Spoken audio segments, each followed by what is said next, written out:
Ukraine में यह आग बता रही है कि पुतिन अब क्या करने वाले हैं। खार्किव को जलाकर रूस का अगला टारगेट कौन बनने जा रहा है, ये तस्वीरें बता रही हैं।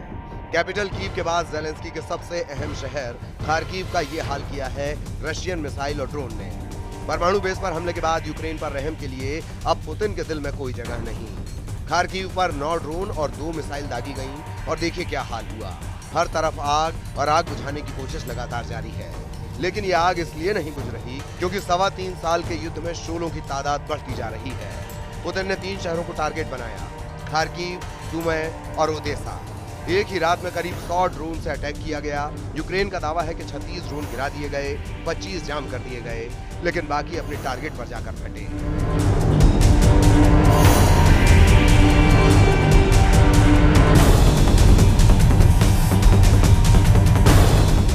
यहाँ पड़ा है वही शाहिद ड्रोन जो रूस ने ईरान से मंगवाया है। इसके एयरफ्रेम के कई हिस्से बरामद हुए हैं। इसके मोपेड वाले इंजन के टुकड़े भी देखे जा सकते हैं। इस ड्रोन की लाश सबूत है कि रूस इस युद्ध में अकेला नहीं है और यही ताकत है जिसके बल पर पुतिन के कमांडर अब युद्ध 3 गुना तेज करने वाले हैं। रूस में सुरक्षा परिषद के उपाध्यक्ष दिमित्री मेदवेदेव, जो रूस के राष्ट्रपति भी रह चुके हैं, उन्होंने कहा है कि यूक्रेन से बातचीत का बस एक मकसद है, संपूर्ण जीत और यूक्रेन में नाजीवाद हुकूमत की 100% तबाही। पुतिन के इन इरादों को टक्कर देने के लिए यूरोप में नई कोशिश शुरू हो गई है। फ्रांस के राष्ट्रपति इमैनुअल मैक्रों ने इटली का दौरा किया है और यहाँ प्रधानमंत्री जॉर्जिया मेलोनी से उनकी मुलाकात हुई।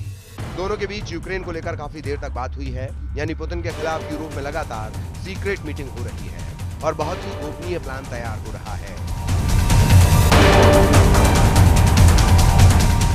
जबकि दूसरा सच ये है कि पुतिन ने परमाणु बेस पर हुए हमलों के बाद अपने एटम बम वाली फोर्स को एक्टिव कर दिया है।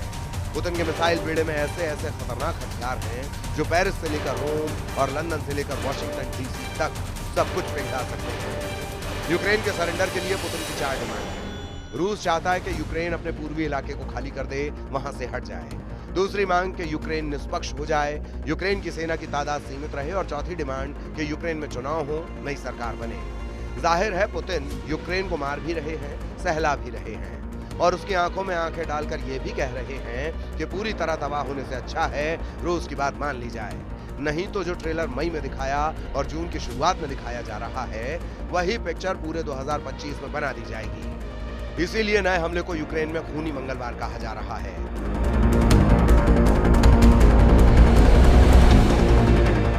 ज़ेलेंस्की के देश को लाखों जख्म देकर पुतिन बता रहे हैं कि यूक्रेन के पास सरेंडर के अलावा कोई रास्ता नहीं।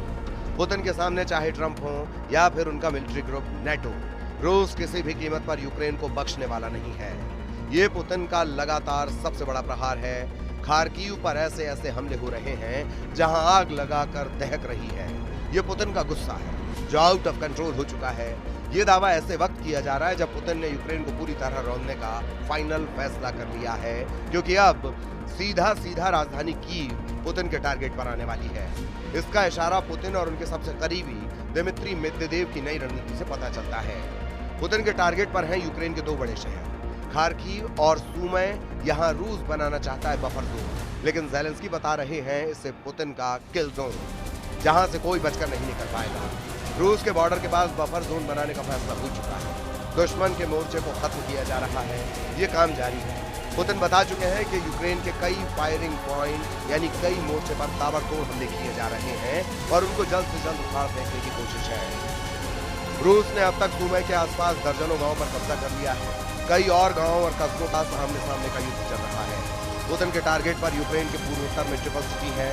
ये है खार्किव, सुमी और चर्निव।